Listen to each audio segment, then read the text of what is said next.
हम रात को आराम से सो पाते हैं क्योंकि हमारे जवान बॉर्डर पर हमेशा तैयार रहते हैं। हमारे इंडियन आर्मी को और फोर्सेस को सलाम दिल से। डिफेंस से जुड़ी भारत फोर्स ने अपने Q4 रिजल्ट्स रिपोर्ट किए हैं। आज के वीडियो में हम उनकी एनालिसिस करेंगे, साथ ही कुछ और बड़ी कंपनीज जैसे टाइटन, L&T और कल्याण ज्वेलर्स के रिजल्ट्स भी देखेंगे, जिन्होंने by the way phenomenal performance दिखाई है। लेकिन एशियन पेंट्स का क्वार्टर एक बार फिर डल रहा। तो चलिए देखते हैं किसने मार्केट को किया है इंप्रेस और किसकी परफॉर्मेंस रही है थोड़ी फ्लैट।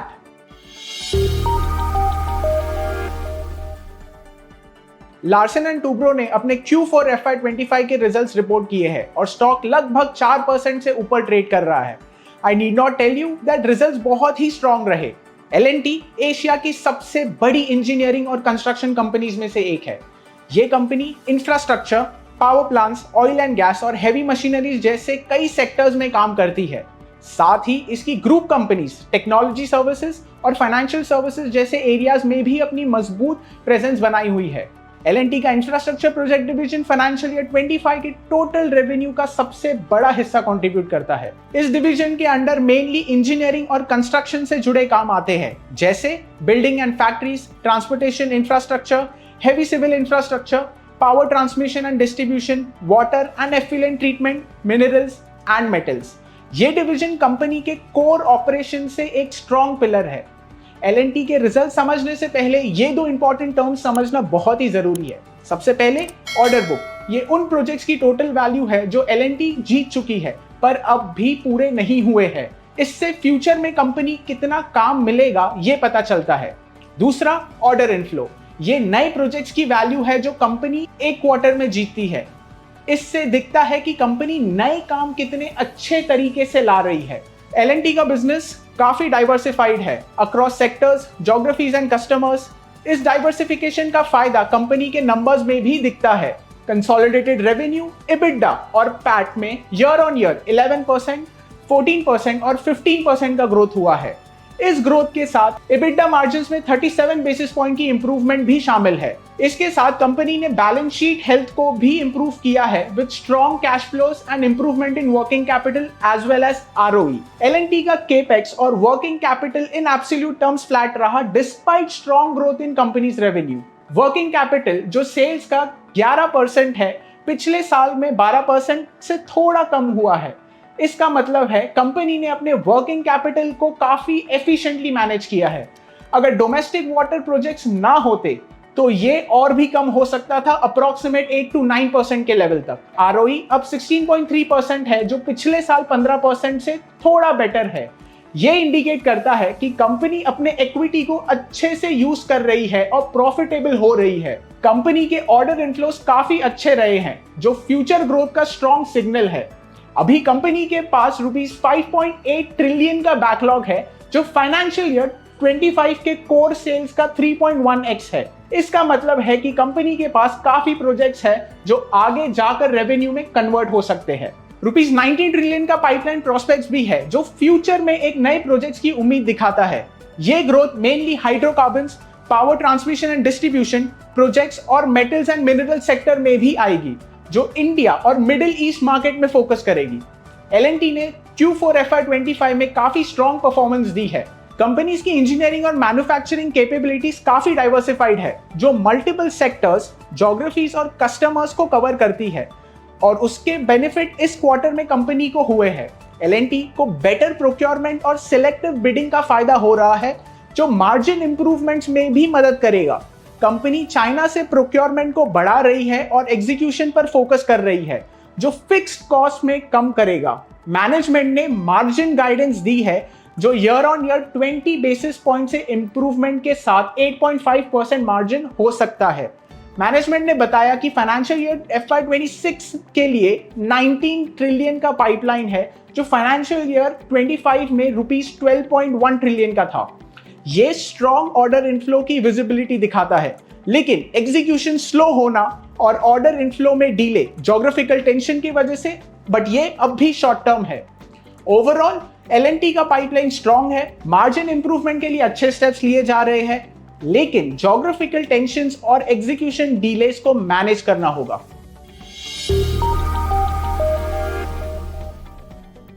1984 में एस्टैब्लिश हुई टाइटन कंपनी लिमिटेड ने दमदार Q4 रिजल्ट्स अनाउंस किए हैं। स्टॉक आज लगभग 4% से ऊपर ट्रेड कर रहा है। टाइटन इंडिया की सबसे बड़ी ज्वेलरी रिटेलिंग कंपनी है with 8% market share in organised segment.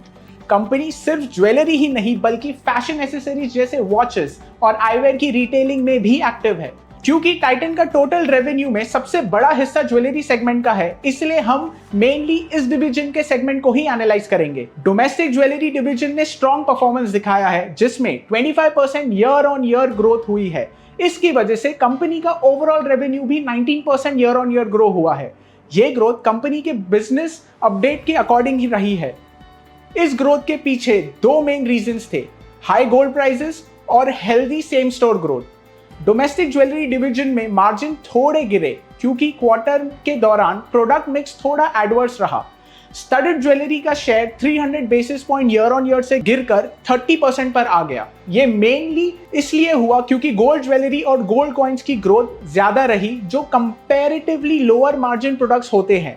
हालांकि ये नेगेटिव इंपैक्ट थोड़ा मैनेज हो गया due to one off benefit from hedging and higher sales from international segment जहां मार्जिन्स बेटर होते हैं। टाइटन का टारगेट है कि 15 to 20% year on year growth हो जो बायर ग्रोथ या टिकट साइज दोनों का मिक्स हो सकता है। कंपनी 40 to 50 नए तनिष्क स्टोर्स खोलने और 50 to 60 एग्जिस्टिंग स्टोर्स को रेनोवेट या एक्सपांड करने की प्लानिंग में है। लैब ग्रोन डायमंड्स अब भी नेसेंट है। टाइटन अपनी स्ट्रैटेजी इवैल्यूएट कर रहा है to find a unique edge in this easily commoditised segment.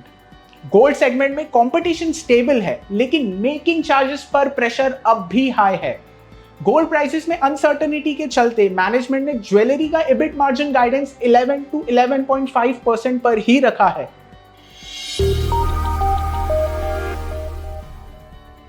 Bharat forge limited जो कल्याणी ग्रुप की फ्लैगशिप कंपनी है उसने काफी सबड्यू Q4 रिजल्ट्स अनाउंस किया है और आउटलुक भी काफी टोन डाउन किया है। भारत फोर्ज इंडिया की leading forge metal parts manufacturers में से एक है। ये पार्ट्स मेनली कमर्शियल और पैसेंजर व्हीकल्स में यूज होता है। कंपनी क्रैंकशाफ्ट्स और फ्रंट एक्सल बीम्स जैसे क्रूशियल कंपोनेंट्स बनाती है जो इंजन और चासीज के लिए काफी इंपॉर्टेंट होते हैं। पिछले कुछ सालों में कंपनी ने अपनी फोकस डाइवर्सिफाई करने के लिए डिफेंस और एरोस्पेस जैसे नए सेक्टर्स में भी एक्सपांशन किया है ताकि ऑटो इंडस्ट्री पे से डिपेंडेंसी कम हो जाए। भारत फोर्ज ने कल अपने क्वार्टरली रिजल्ट्स रिपोर्ट किए हैं जो ओवरऑल म्यूटेड ही रहे क्योंकि कंपनी ने काफी चैलेंजिंग एनवायरनमेंट फेस किया। कंपनी का कोर बिजनेस फोर्जिंग पर जियोपॉलिटिकल टेंशन का डायरेक्ट इंपैक्ट पड़ा क्योंकि एक्सपोर्ट्स स्टैंडअलोन रेवेन्यू का 57% है जिसमें अमेरिका सबसे बड़ा कंट्रीब्यूटर है। कंपनी की नेट सेल्स इस क्वार्टर में 7% ईयर ऑन ईयर से गिरी मेनली बिकॉज डोमेस्टिक बिजनेस 15% से गिरा। डिफेंस सेगमेंट में वीक एग्जीक्यूशन की वजह से जबकि सीवी एंड पीवी दोनों ऑटो सेगमेंट्स में ग्रोथ रही। एक्सपोर्ट सेगमेंट में सिचुएशन उल्टी थी। इंडस्ट्रियल सेगमेंट ने सपोर्ट दिया लेकिन नॉर्थ अमेरिका के वीक मार्केट्स की वजह से ऑटो सेगमेंट स्लो रहा। कंपनी का CV business mainly north America के क्लास 8 ट्रक्स को केटर करता है लेकिन ये सेगमेंट अब भी प्रेशर में है। वहां कंटिन्यूसली डाउन ट्रेंड चल रहा है जिसका रीजन है राइजिंग इन्वेंट्री लेवल्स और फ्रेट मार्केट रेट्स का सॉफ्ट रहना जो ओवरऑल डिमांड को इंपैक्ट कर रहा है। कंपनी की मार्जिन परफॉर्मेंस पिछले साल के मुकाबले थोड़ी बेटर रही स्पेशली अगर फोरेक्स लॉसेस को हटा दिया जाए। ये इंप्रूवमेंट मेनली अच्छे ग्रॉस मार्जिन की वजह से आई जैसे कि बेटर ज्योग्राफिकल मिक्स और डिफेंस सेगमेंट का हिस्सा कम होना। ये इसलिए भी इंपॉर्टेंट है क्योंकि सेल्स गिरने के बावजूद कंपनी ने मार्जिन्स इंप्रूव किया है। कंपनीज ने टैरिफ रिलेटेड अनसर्टेनिटीज के चलते अब कोई फॉर्मल आउटलुक शेयर नहीं किया है क्योंकि वोलेटिलिटी काफी हाई है और विजिबिलिटी लिमिटेड। हालांकि डिफेंस और एरोस्पेस जैसे सेगमेंट्स को लॉन्ग टर्म ग्रोथ ड्राइवर्स माना जा रहा है लेकिन नियर टर्म आउटलुक अब भी म्यूटेड है मेनली एक्सपोर्ट्स मार्केट में वीकनेस और डोमेस्टिक ऑटो सेल्स में डिमांड स्लोडाउन के चलते।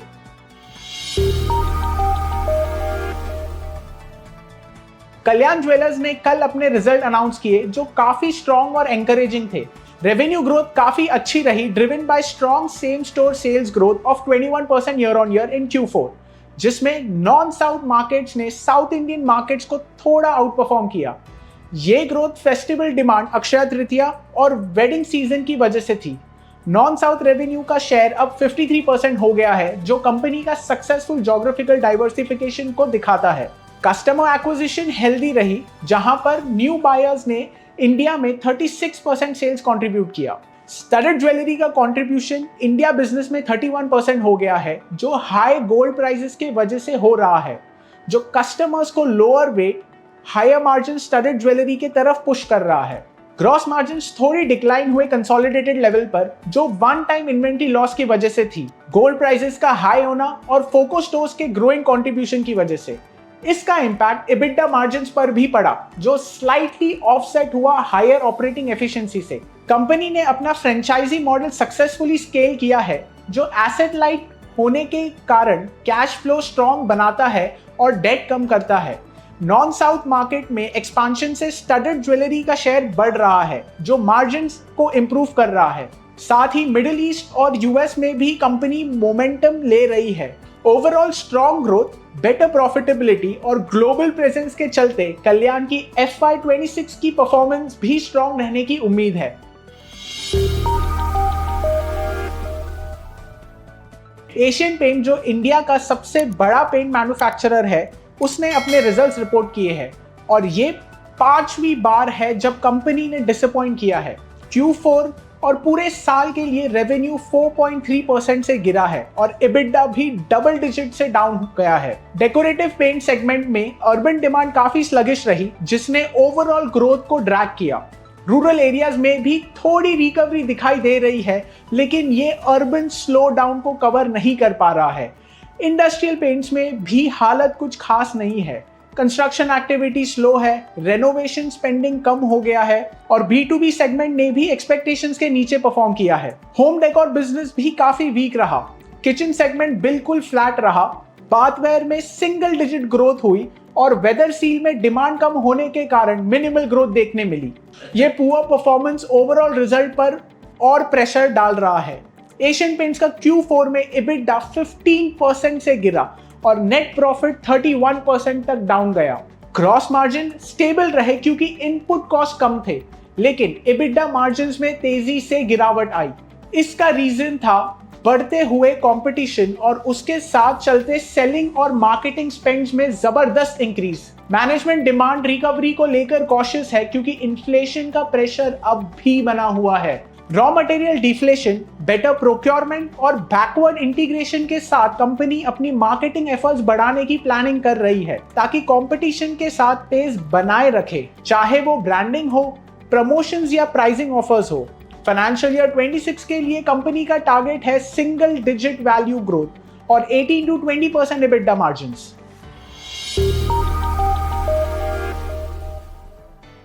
ग्लोबल मार्केट्स ने पॉजिटिव मोमेंटम दिखाया, वहीं दूसरी तरफ इंडियन मार्केट्स ने इंडिया पाकिस्तान बॉर्डर पर बढ़ते तनाव के चलते आज गैप डाउन खुले। कल भी आधे % की गिरावट देखी गई थी। FIIs लगातार 16वें दिन भी इक्विटीज के नेट बायर्स रहे, जबकि DIIs एक दिन की बाइंग के बाद नेट सेलर्स बन गए। मई 2025 में अब तक FIIs ने ₹37,163 करोड़ के इक्विटीज खरीदे हैं। बॉर्डर्स पर बढ़ते तनाव से रुपी डॉलर के मुकाबले थोड़ा प्रेशर में आ गया है। आज भी रुपी 13 पैसे से कमजोर होकर ₹85.85 पर डॉलर खुला। गोल्ड के दाम तीसरे दिन भी गिरे। ग्लोबल ट्रेड वॉर की टेंशन कम होने से इन्वेस्टर्स थोड़े रिस्कियर इन्वेस्टमेंट की तरफ झुक रहे हैं। ब्रेंट फ्यूचर्स भी बढ़े क्योंकि पॉजिटिव ट्रेड डेवलपमेंट ने ऑयल डिमांड को इंप्रूव होने की उम्मीद को बढ़ा दिया है। Investments in securities market are subject to market risks. Read all the related documents carefully before investing.